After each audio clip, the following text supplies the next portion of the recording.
सत साहिब सतगुरुदेव की जय। बंदी छोड़ कबीर साहिब जी की जय। बंदी छोड़ गरीबदास जी महाराज जी की जय। स्वामी राम देवानंद जी गुरु महाराज जी की जय हो।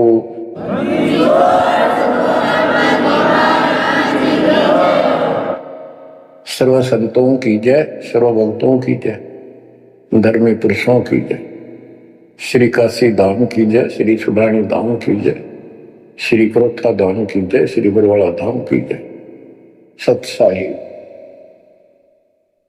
गरीब नमो नमो सत पुरुष को नमस्कार गो की नहीं। सुर नर मुनि जन साधु संतों सर्वस दीन। सतगुरु साहिब संत सब दंडोतम प्रणाम। आगे पीछे मत हुए तिनको जाओ कुर्बान। बच्चों, धन्य है आपके माता पिता जिससे जन्म हुआ। धन्य है आपके पिछले जन्मों की भक्ति और संयम। उसी के परिणाम स्वरूप आज आप परमात्मा की शरण में आए हो। लख वर्षूरा जूझ ही लख वर्षा मध्य लख वर्ती जहान में तो सतगुरु से मांगे। भावार्थ है कि आप इतने अच्छे धर्म कर्म वाले व्यक्ति रहे हो, लेकिन मोक्ष नहीं मिला। मोक्ष ना मिलने का कारण परमात्मा पे अविश्वास रहा। जिस भी धर्म में जब जाति के अंदर हम जन्मे, हम उन्हीं क्रियाओं को उत्तम मानते रहे। परमात्मा के ज्ञान से प्रेरित होकर कुछ दिन भक्ति जरूर की, लेकिन एक से अनेक अधिक नहीं थे हम, फिर हम रह जाते थे। लेकिन ये परमात्मा हमारे पिता हैं कबीर साहब, हमारे सच्चे साक्षी हैं, हमारे एकमात्र हितैषी हैं इन काल के 21 ब्रह्मांड रूपी नरक में। बच्चों, कबीर साहब कहते हैं झूठे सुख को सुख है ये मान रहा मनमोद, ये सकल कभी ना काल का कुछ मुख में कुछ क्रोध। हम इस झूठे सुख को सुख मान रहे हैं। थोड़ा सा धन हो गया, कार कोठी होगी, बेटा बेटी होगी, और फिर सारा दिन बकवादों से अतिरिक्त कुछ नहीं सोचता।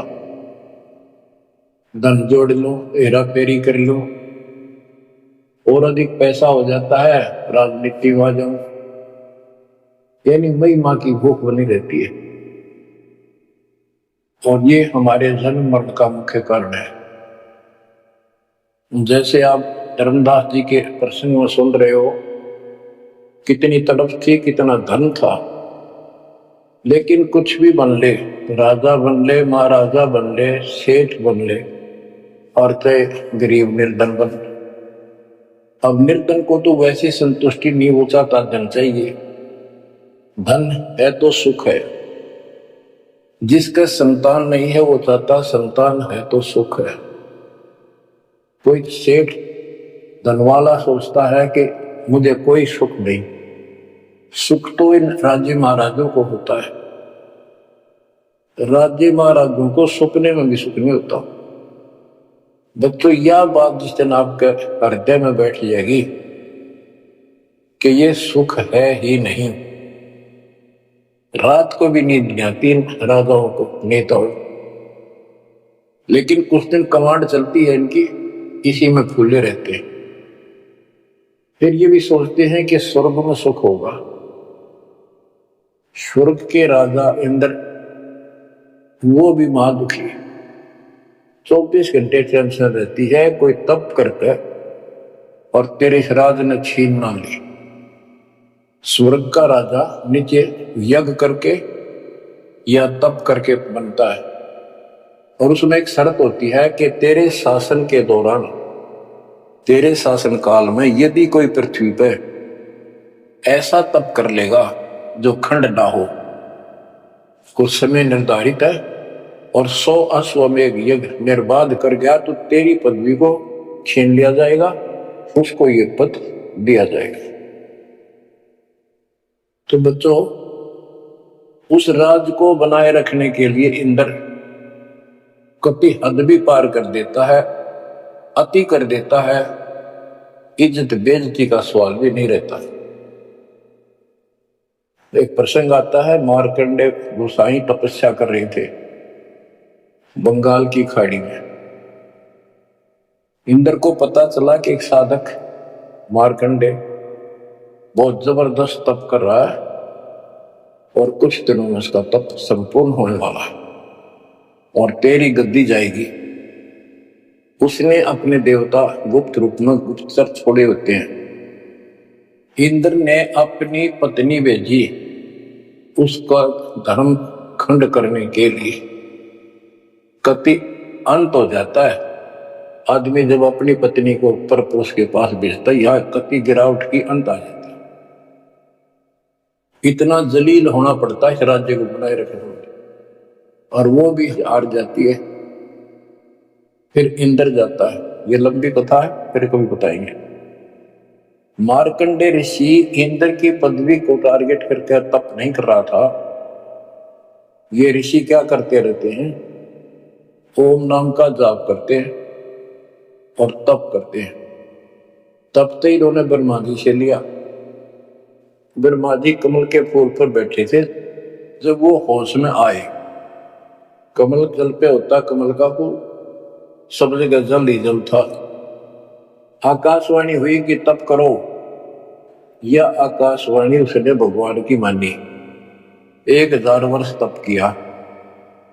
फिर आकाशवाणी हुई सृष्टि रचो, यानी जीव उत्पत्ति करो। तो कहने का भाव ये है बच्चों, फिर बाद में इनको वेद मिले, ब्रह्मा ने वेद पढ़े। ये सारे ब्राह्मण ब्रह्मा की संतान है। इनका सबका गुरु ब्रह्मा जी है।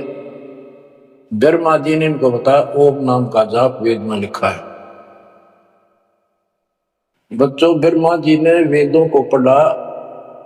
उसमें यजुर्वेद अध्याय 40 मंत्र 15 में ओम नाम है। चारों वेदों में कहीं और दूसरा नाम नहीं, ना दोबारा ओम नाम का जिक्र है। तो इन्होंने ओम नाम तो वेदों से ले लिया और तब आकाशवाणी मान ली भगवान की ब्रह्मा जी ने। तो ईश्वर ने उसी आधार पर साधना की। मार्कंडे भी वही डले डो रहा था। उसको इतना जरूर पता था कि इंद्र का राज एक अन्य गानी ओम के जाप से ब्रह्मलोक प्राप्ति होती है। तो वो ओम नाम का जाप करता था, उधर से वो तप भी करता था। ओम नाम के जाप से ब्रह्म लोक प्राप्त होता है। गीता अध्याय 8 श्लोक 13 में गीता बोलने वाला प्रभु कहता है, ओम इति एक अक्षरम ब्रह्म विवहारन मां मनुसमरण ये पर्याति पदन देहम सयाति परमाम गतिम। मुझ ब्रह्म का केवल एक ओम नाम है, जो इसका अंतिम सांस तक भक्ति करते हुए शरीर छोड़ के जाता है, वो ओम नाम से मिलने वाली परम गति यानी ब्रह्मलोक को प्राप्त होता है। ब्रह्मलोक प्राप्त होता है, ये कहां प्रमाण है? श्री देवी महापुराण। श्री देवी जी दुर्गा जी राजा हिमालय को बताती है। राजा हिमालय कहता है जी मुझे मोक्ष मार्ग बताओ। वो देवी का परम भगत था। देवी ने राजा हिमालय को बताया कि ओम नाम का जाप कर, इससे ब्रह्म की प्राप्ति होगी। दिव्य आकाश रूपी ब्रह्म लोक में रहता है। इति सिद्धम, ओम नाम के जाप से ब्रह्म लोक प्राप्ति है। गीता अध्याय 8 श्लोक 16 में लिखा है कि ब्रह्म लोक में गए साधक भी पुनरावृत्ति के अंदर है, दोबारा जन्म मृत्यु में आते हैं। अब जो साधना कर रहा है उसको कति उत्तम मान कर करे, ना तो करे को नहीं, इच्छा ही नहीं बढ़ा सकती। बताओ, इनको ये नहीं बता तुम कर के रहे हो, इसका प्रतिफल क्या हो। एक कथा सुनाऊं, छोटा सा चुटकुला, सच्चाई है, चुटकुला नहीं, उदाहरण।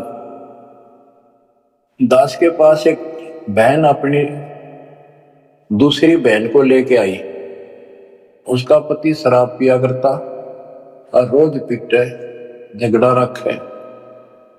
तो जो लेके आई थी उसका पति भी इतना नालायक था, परमात्मा ने दया करी, वो सुधर गया और तगड़ी भक्ति करने लग गया, खूब सुधर गया।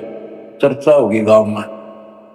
तो वो बहन बोली जी मैं तो अपनी बहन को देख कर आई हूँ, इसके तो सारे सुख हो गए। मैं बेटी आपके भी हो गए, आपको ये हमारी मर्यादा का पालन करना पड़ेगा। वह बोली जी मैं ये व्रत ना छोड़ दूं, 16 शुक्रवार के व्रत करती हूँ। 16 शुक्रवार के व्रत करने हैं, मतलब 5-6 हुए हैं मेरे। मैं बोला बड़ा नाम लेना बेटी, वो सब त्यागने पड़ेंगे। ये व्रत रखती किस उद्देश्य से है, क्या लाभ होगा आपको। फिर तो वो बहन बोली जी बताई थी किसी ने, अब तेरा पति शराब छोड़ देगा। मैं बोला पहले 16 शुक्रवार व्रत के प्रतिफल बताऊं के उसे, इसका लाभ क्या है।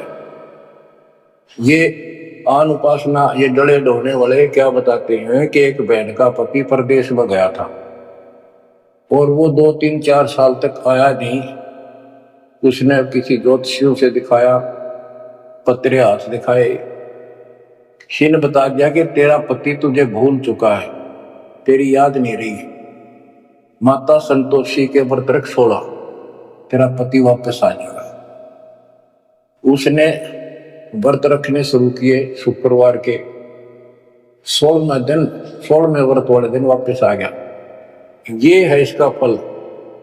और मैं बोला तेरा पति रोज आवे रोज कूटे, गड्ढेगी तू इस बता के, फूकेगी इन बरता, बुद्धि कान रखेगी तुम्हारी। तंती रखना नहीं चाहिए, 2-4 दिन ना हो तो बढ़िया, पिटाई देना हुआ। कहने का भाव यह बच्चों, इन गुरुआ गांव बिगाड़े संतो गुरुआ गांव बिगाड़े, ऐसे कर्म जीव का लागिए ईव जड़ेंगे जाड़े।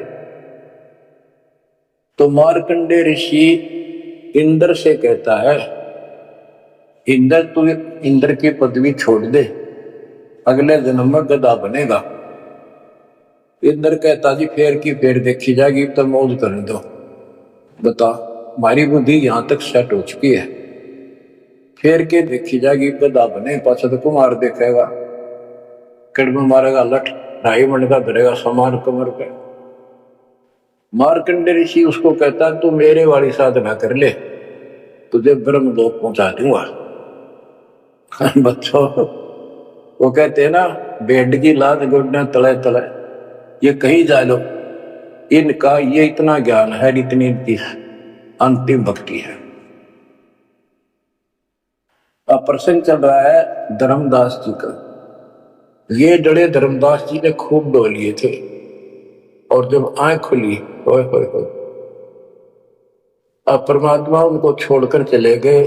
दोनों पति पत्नी देखते ही रह गए, आंखों में आंसू टपक रहे थे। ओझल हो गए भगवान जब गली से अंदर आए, रागा खूब रोए अंदर बैठ के, ताकि पता नहीं आऊंगे कि ना आऊंगे ना, ये गांव नाम बताते, ये भी कमाल हो गया। परमात्मा कराते आए तो धर्मदास जी ने बोले खुशी मनाई, शरण पकड़ के बहुत कुछ प्रश्न उत्तर किए। आखिर में कहने लगे धर्मदास जी, हे प्रभु अवगत कला तुम्हारी, हम है कीट जीव वे बिचारी, सतलोक तुम वर्ण सुनावा, शोभा पुरुष अनसन सत भावा। हे परमात्मा आपने सतलोक बताया, आपने परमात्मा की शोभा बताई, रहने वाले हंसों का भी बड़ा गजब का सुख बताया। कैसे न देश राज व आही, चित इच्छा प्रभु देखन ताई, कि वो कैसा देश है, कैसा लोक है, मेरा मन करता है उसने देखो। परमात्मा बोले धर्मदास ये निर्घनी काया, निर्घनी ये बेकार, इसमें डंगा भरा पड़ा, काम क्रोध लोभ विष्टा थूक ब्लड टट्टी पेशाब, इसमें कैसे दर्शन हो इस भगवान के। मैं जो बताता हूं तू ऐसे भक्ति शुरू कर दे, और जब शरीर छोड़ के जाएगा तो आपको परमात्मा के दर्शन हो जाएंगे। सतलोक भी देखिए, वहां सारे अपने बहन भाइयों में खुशी तरह ना। धर्मदास निर्गनिकाया, यह तन पुरुष दर्श के में पाया, इस तन में भगवान कैसे दिखेगा। तन ठीक का जो पूरा हो भाई, सतलोक तो देखो जाए। जब ये तेरा शरीर का समय पूरा हो जाएगा जीवन, फिर इसको छोड़ के सतलोक देख ली जाके। धर्मदास के चरण ने हो रहा, हे प्रभु दर्शा मिटाहो मोरा। शरण टेक प्रभु विनय होही, पुरुष दर्श बिन कल नहीं मोही। दोनों चरण पकड़ के धर्मदास ने बोला, भगवान एक में दिखा दो, मेरी यह भगवान के दर्शन की प्यास मिटा दो, उसके दर्शन बिना मुझे एक पल भी चैन नहीं होगी।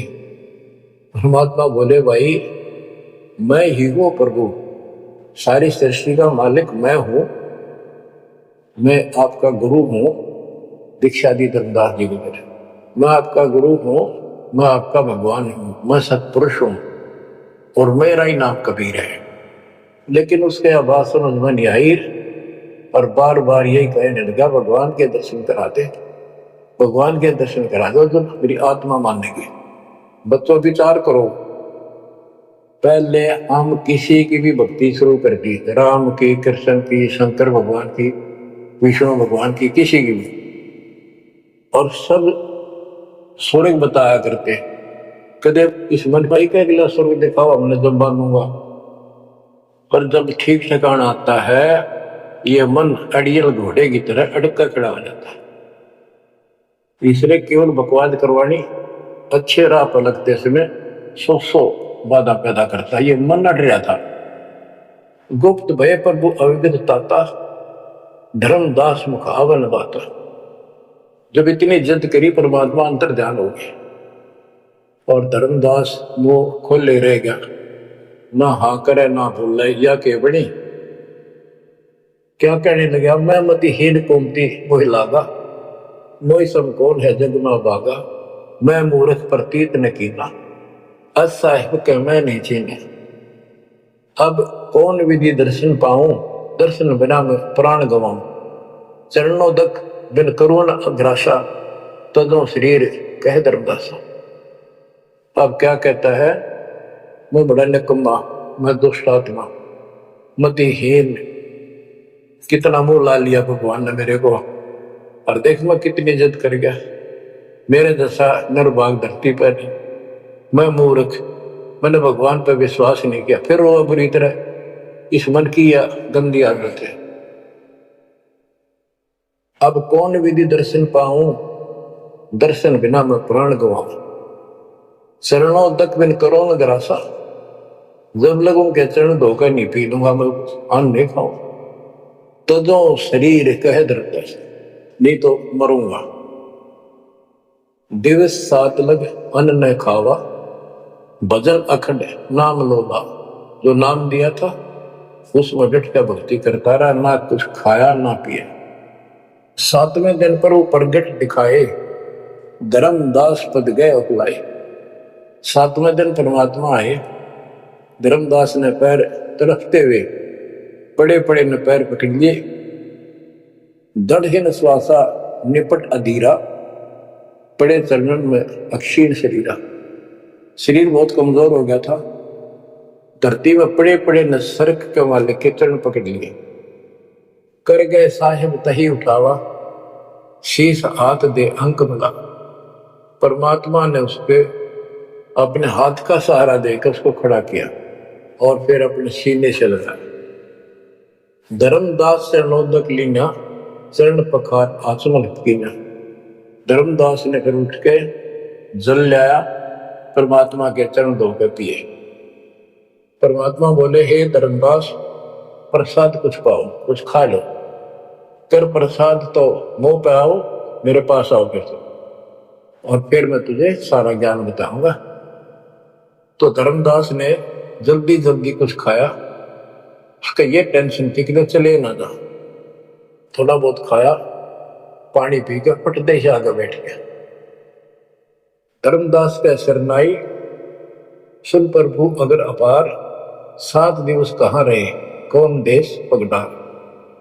तो परमात्मा से पूछने लगा, है भगवान आप कहाँ रहे, कैसे कैसे रहे, कहाँ गए। फिर उसी बात पर आकर गया, हे प्रभु चिंता गण करो मोरा, पुरुष दर्श देव करूं निहोरा। मैं हाथ जोड़ू, आपके निहोरे निकालूं, मुझे भगवान के दर्शन दिखा दे। परमात्मा कहते, धर्मदास ये हट का कर हो, मानो शब्द शीश पर धर हो। मैं तो कहूँ वो मान ले तू। हमरे गहे पुरुष पे जय है, बिना गहे वो हजार न पे। अब मेरे नाम को तो ठीक से जप, मैं मिल गया गुरु के बिना उस भगवान की प्राप्ति नहीं हो सकती। हमसो पुरुष ऐसा आही, जल तरंग जल अंतर नाही, कि भगवान मेरे में इतना अंतर समझ ले, इतना भी अंतर नहीं है। जैसे समुद्र से लहरें उठती है, लहर और जल अलग नहीं होता। बच्चों, धर्मदास जी को खूब समझाने की चेष्टा की कि हमरी सूरत गहो चितलाई, तभी पुरुष पथ दर्शन पाई। मेरे को भगवान रूप समझो, तब मालिक की प्राप्ति होगी। से हृदय प्रतीत आसाने, गुरु और पुरुष भिन्न नहीं जाने। गुरु और परमात्मा को अलग नहीं समझे तो शिष्य में ऐसी श्रद्धा होनी चाहिए। जब लो चित असरीति ने आवे, जब लग ऐसा भाव नहीं होगा, तब लग जीव लोक नहीं सतावे। धर्मदास चित बहु सकाने, चरण टेक वो विनती ठाने। सारा कुछ कह लिया भगवान ने, पर उसने अपनी बात को ऊपर रखा। परमात्मा भी चाहते थे कि मैं एक अपना आई विटनेस तैयार करूं। हे प्रभु, सत कहो तो पाही, तुम ते कुछ तुस्ताई नाई। मोरे तुम पुरुष हो स्वामी, यम ते छुड़ाओ अंतर्यामी।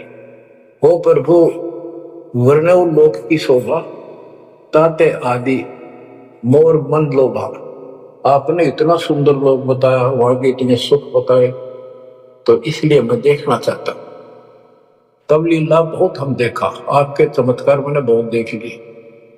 पुरुष दर्श बिन रह ये रेखा, भगवान के दर्शन नहीं कर लूंगा, इतना मेरे मन का दोष निकले नहीं। जो किंकर पर हो दयाला, तो छिन में होएगा पुरसाला। कि मेरे दिल का कांटा जब निकलेगा, जब आप यह दया कर दोगे। तब परमात्मा ने कहा, धर्मदास ठीक है, चलो। बच्चों, उस समय परमात्मा कबीर जी और धर्मदास अकेले उसके एक बगीची सी थी, उसमें थे, दोनों ही जने थे। धर्मदास जी की आत्मा को लेके परमात्मा ऊपर चले गए। पीछे से लोगों ने देखा, घर वालों ने जाके देखा, धर्मदास आया नहीं, क्या हो गया?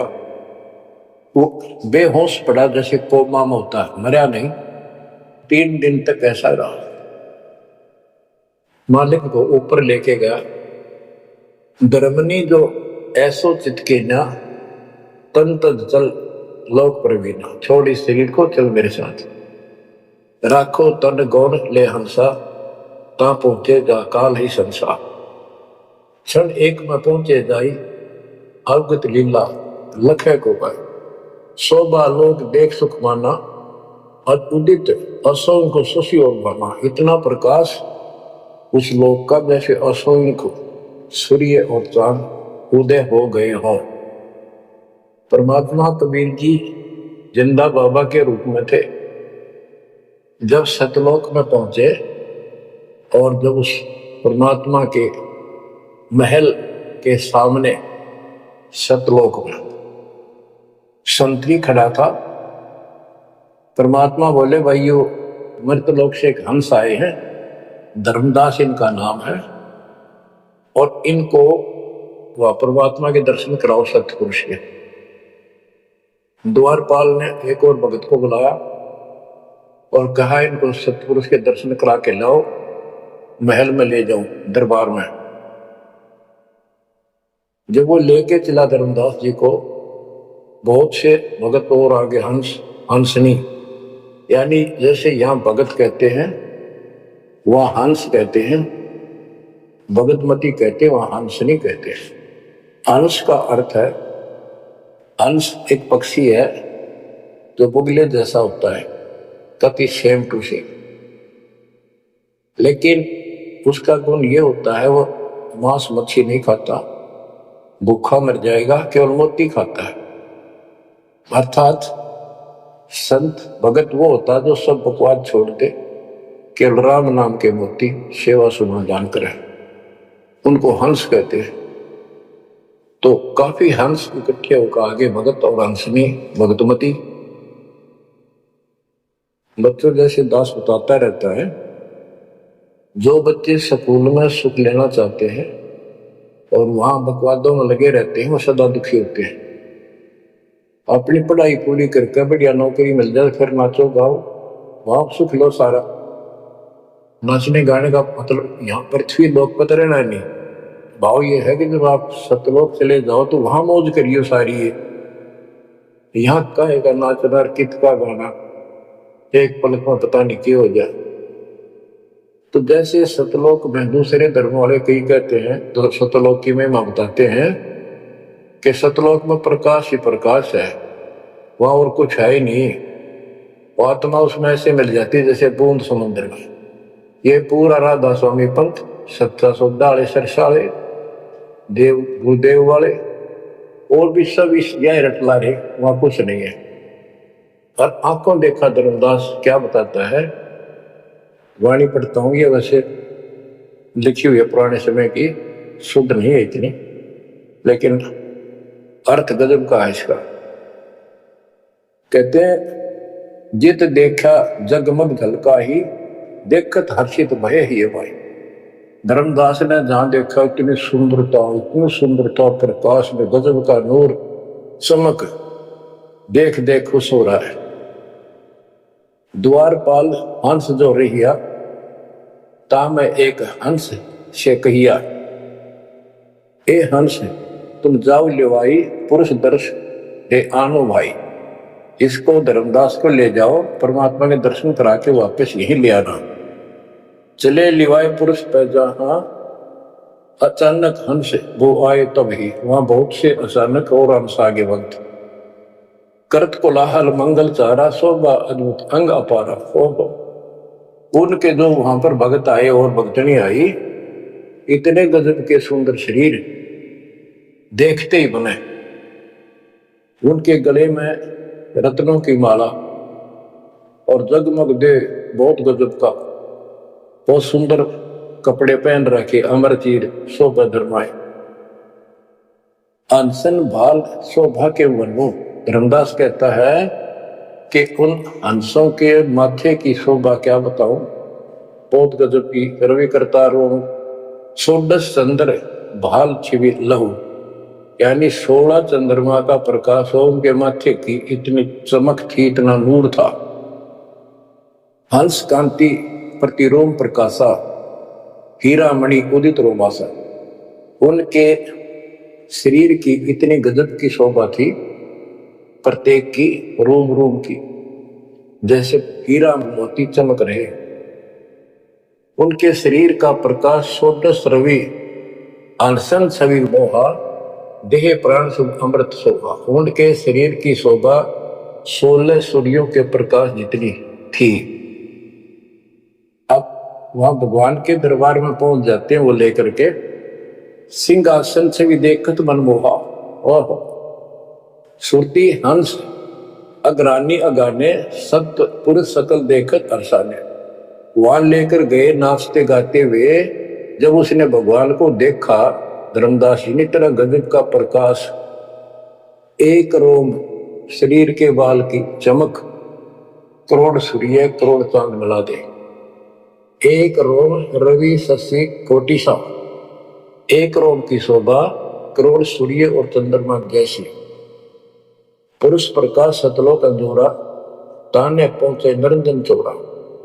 कि उस सतलोक का इतना सुंदर प्रकाश है, वहां ऐसी व्यवस्था है कि वहां ये काल निरंजन ये चोर नहीं जा सकता, यानी इसका वहां भय नहीं है। अब सुनो 4-5 पंक्तियों में कमाल कर दिया। पुरुष कबीर देखा एक भाई धर्मदास पुन रहे लज्जाई। वहां पर परमात्मा तो सतलोक का मालिक असंग ब्रह्मांड के तख्त पर सिंहासन पर विराजमान था, वो वही सूरत थी के साथ धरती से नीचे से आया था। ओहो देखो ये तो लिखा कबीर सागर में, ये वो सुना रहा हूं। और वास्तविकता आपको बताई कि परमात्मा स्वयं उसको साथ लेकर गए और वो चौर करने लगे उसके ऊपर। हमने इसका रस निकालना, सारा रस निकालना है। कबीर सागर का बहुत अड़ंगा कर रखा है इन्होंने, फिर भी हमने निष्कर्ष देखना है। जब धर्मदास जी ने देखा कि ये कबीर इनका सेवक है और ये है भगवान, उसमें रूप दो थे।